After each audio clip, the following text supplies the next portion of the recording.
Janda with the DNB Academy, and in this video I'm gonna show you how to use RC20 retro color to give more character to your drums. So, to start things off, I built a simple drum loop using DNB Academy's Bristol Tech Pack samples. So this is how it sounds.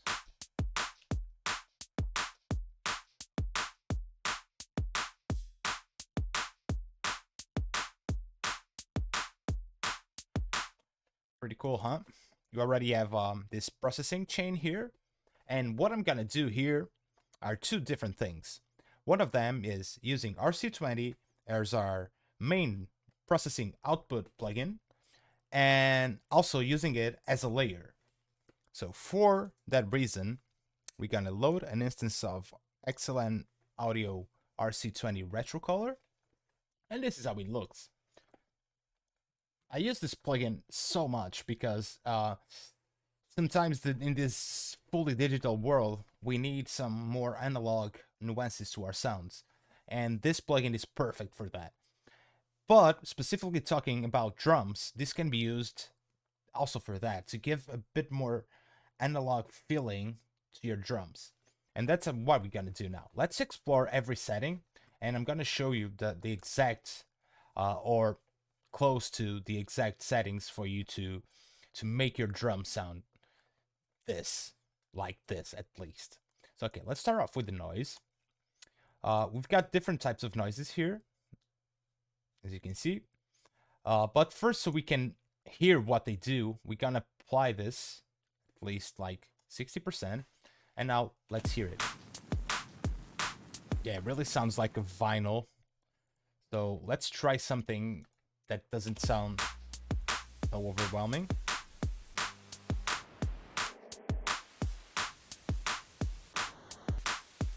Like white noise, why not? Okay, but as you can hear, like the noise follows up all the amplitude of the sound, and it doesn't follow the transients and its own nuances. So what we're gonna do first is use this follow button to do exactly that. As you can hear, and now it's starting to follow every transient.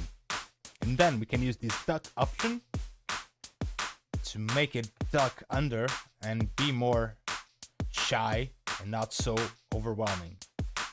Obviously, we've got our tone,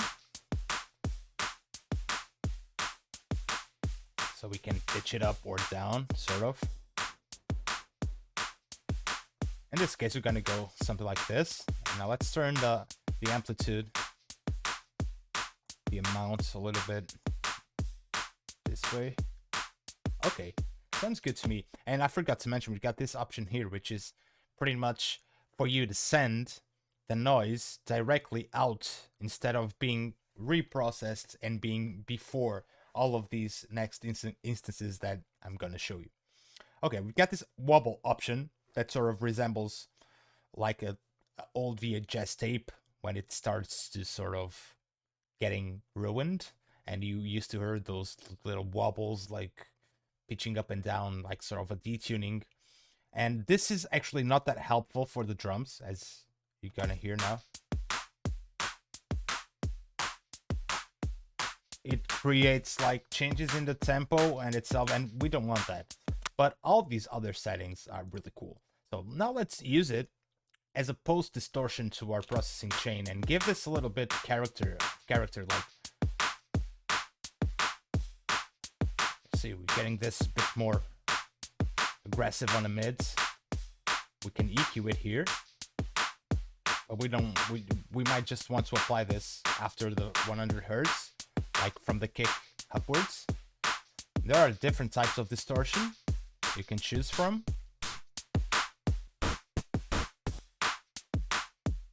Tube air, it's like the best.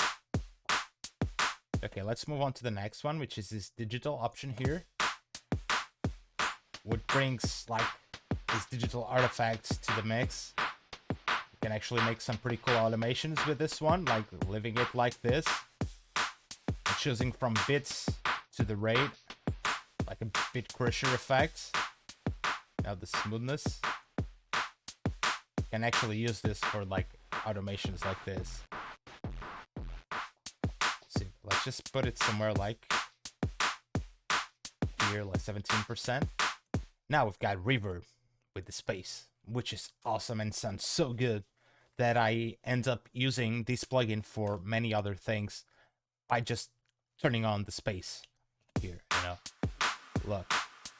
Now let's control the decay, obviously, make it shorty.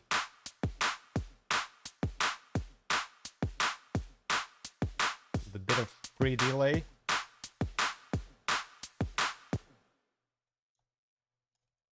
Now let's decrease the stereo a bit.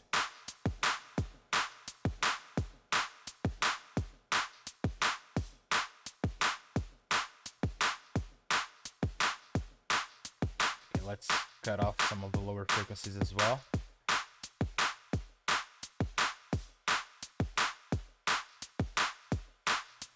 Just a matter of tweaking until you're happy with the results here. All right. And now the last thing under our processing options here, it's the magnetic option, which gives this sort of a flutter effect, like also good for automation, but not really for what we want here. Maybe better, not maybe, but it's actually better for other elements than the drums. So we're gonna leave it off. We can actually close it. And now to close things off inside RC20, we've got this master section here, which you have this EQ. And this is really cool because we can choose this mode here, which is they're basically to cut off all your lows, but this is like a steadier slope, softer slope, and this one is a bit more aggressive. I usually go with this one, so we don't fool around with the low end. We'll leave the kick like sounding like it was. And now the tops, it's fine. You can pitch it up and down. We've got like, it's not even pitch, just like tone. And then you got your width if you want things wider or narrower. I usually leave this like this. And bang, we've got our superior, like our drum loop being processed by RC20 and sounding like this. Obviously you have your magnitude, which is the dry and wet. But look at the difference. It does sound cool, doesn't it? It gives so much spacing, so much character to these like more default drums. So yeah, this is it. And then the last thing that you can do if you want to use this, as I previously mentioned, as a layer, you can just by grouping,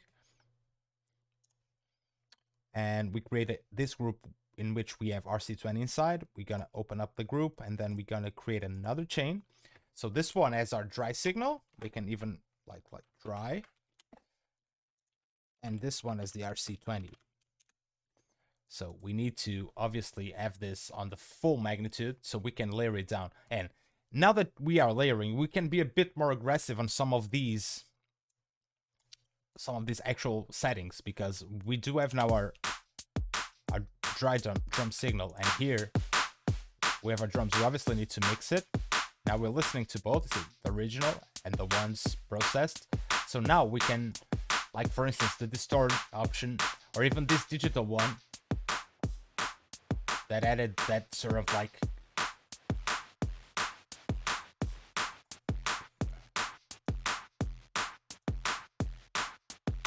just by tweaking all these options, but having this as a layer allows you to be more extreme in some of these settings without actually ruining the original transients and sound. Like,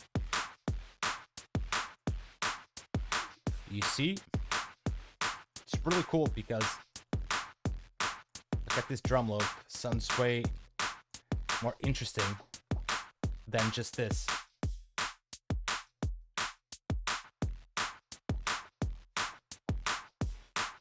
You can even give a bit more space and decay here.